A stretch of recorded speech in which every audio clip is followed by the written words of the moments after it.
இருக்கிறாரோ, தேவன் எப்படி விசுவாச வார்த்தைகளை பேசுகிறவராக இருக்கிறாரோ, தேவன் எப்படி இல்லாதவர்களை இருக்கிறவர்களை போல அழைக்கிறவராக இருக்கிறாரோ, அவரை போன்ற விசுவாசத்தை உடையவர்களாக நீங்கள் இருங்கள் என்று இயேசு கிறிஸ்து தம்முடைய சீடர்களுக்கு கற்றுக் கொடுக்கிறார்.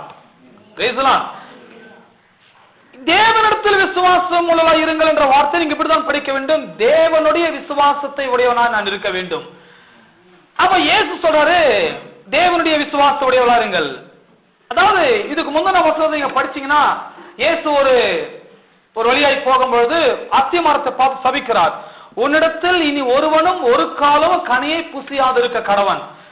அவர் சபித்த மாத்திரத்துல மரம் பட்டு போனதாக தெரியவில்லை, மரம் அப்படிதான் இருந்தது.